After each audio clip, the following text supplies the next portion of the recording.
আসসালামু আলাইকুম viewers, easy kitchen হান্টের আজকের আয়োজনে আপনাদের সবাইকে আমন্ত্রণ জানিয়ে শুরু করছি আমার আজকের রেসিপি। আমার নিয়মিত রান্নাবান্নার আজকের আয়োজনে আপনাদের সাথে শেয়ার করব tea time special butter cake রেসিপিটি। আপনারা ইচ্ছে করলে বাচ্চাদের টিফিনেও তৈরি করে দিতে পারেন। তাহলে ফ্রেন্ডস, দেরি কেন, চলো সম্পূর্ণ ভিডিওটি দেখে নেওয়া যাক। রেসিপি শুরুতে শুকনো উপকরণ মিলিয়ে নেব। তার জন্য প্রথমে অ্যাড করে নিয়েছি আটা। এখানে আপনারা ইচ্ছে করলে আটার পরিবর্তে ময়দাও ব্যবহার করতে পারেন, তবে আটা এবং ময়দা যাই ব্যবহার করেন না কেন দুটোতেই কেক কিন্তু পারফেক্ট হয় যদি রেশিওটা ঠিকঠাক রাখেন। কথা বলতে বলতে আজকে রেসিপির জন্য আমি এখানে মোট টোটাল 2 কাপ পরিমাণ আটা অ্যাড করে নিয়েছি। তার সাথে অ্যাড করে নিচ্ছি বেকিং পাউডার 2 চা চামচ পরিমাণ। প্রতি 1 কাপ পরিমাণ আটা অথবা ময়দার জন্য 1 চা চামচ পরিমাণ বেকিং পাউডার যাবে। এখন শুকনো উপকরণ এমন একটি স্টিলের চালনি দিয়ে চেলে মিলিয়ে নিয়ে তারপর এই শুকনো উপকরণ একপাশে রেখে দিয়ে চলে যাব পরবর্তী ধাপে। তার জন্য এখানে অ্যাড করে নিচ্ছি বাটার। আমি এখানে রুমের স্বাভাবিক টেম্পারেচারে থাকা মেল্টেড বাটার নিয়েছি মেজারমেন্ট কাপের 1 কাপ পরিমাণ। আর এখানে অবশ্যই আপনারা চেষ্টা করবেন কুকিং বাটার অ্যাড করতে। বাটার অ্যাড করে নিয়ে এখন আনুমানিক প্রায় 1 থেকে 1.5 মিনিটের মতো বিটারের স্পিড লোতে রেখে আমি বাটার বিট করে নিয়েছি। 1 থেকে 1.5 মিনিট পর এতে অ্যাড করে নেব অল্প অল্প পরিমাণে চিনি। আর আজকে যেহেতু শুরুতে আমি এখানে 2 কাপ পরিমাণ আটা নিয়েছি, তার জন্য এখানে চিনিও নিয়েছি মোট টোটাল 2 কাপ পরিমাণ।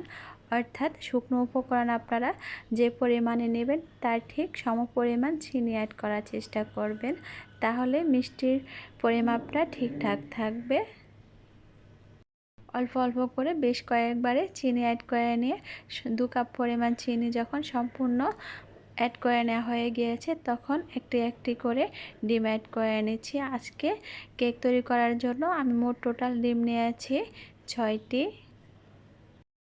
এখানে ডিম বিট করার কাজে একসঙ্গেই সবগুলো ডিম অ্যাড করতে যাবেন না, চেষ্টা করবেন আমার মতো করে এভাবে একটি একটি করে ডিম অ্যাড করে নিয়ে তারপর 1 থেকে 1.5 মিনিটের মতো বিট করে নিয়ে তারপর আরেকটি ডিম অ্যাড করে নিতে।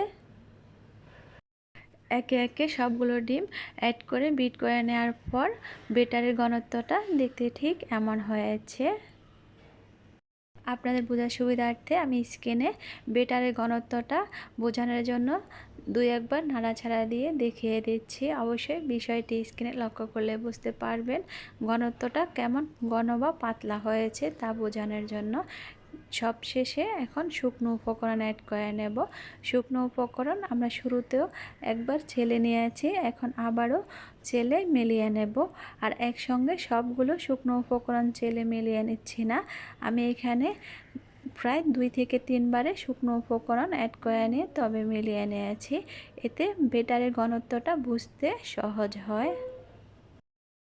প্রথমবারে আনুমানিক প্রায় 1/3 কাপের মতো শুকনো উপকরণ মিলিয়ে নিয়ে এখন দ্বিতীয়বারে আবারও প্রায় 1/3 কাপের মতো শুকনো উপকরণ মিলিয়ে নিচ্ছি। এরই ফাঁকে আমি এতে অ্যাড করে নিচ্ছি লিকুইড মিল্ক। আমি এখানে মোট টোটাল 1 কাপ পরিমাণ লিকুইড মিল্ক নিয়েছি। এর থেকে যতটুকু লাগে তার ঠিক ততটুকুই অ্যাড করে নেব। কেক তৈরির ক্ষেত্রে কখনোই সবগুলো শুকনো উপকরণ একসঙ্গেই অ্যাড না করে চেষ্টা করবেন অল্প অল্প করে আমার মতো বেশ কয়েকবারে শুকনো উপকরণ অ্যাড করে মিলিয়ে নিতে। এতে করে বেটারের ঘনত্বটা বুঝতে সহজ হয়। আমার এখানে যে লিকুইড মিল্ক নিয়েছি তার থেকে প্রায় 1/4 কাপের মতো বেঁচে গিয়েছে, আপনাদের জন্য স্ক্রিনে দেখিয়ে দিয়েছি। তার মানে আমার এখানে লিকুইড মিল্ক লেগেছে মোট টোটাল 1.25 কাপের মতো। এখন যে মোল্ডে কেক বেক করে নেব সেই মোল্ডের নিচে তেল ব্রাশ করে নিয়ে তার উপর একটা কাগজ বিছিয়ে নিয়ে কেকের বেটার অ্যাড করে নিয়েছি। এদিকে আমি আনুমানিক প্রায় 10 থেকে 15 মিনিট আগে চুলায় একটি হাঁড়ি গরম করে নিয়েছি আর ভেতর থেকে একটা স্ট্যান্ডও বসিয়ে নিয়েছি।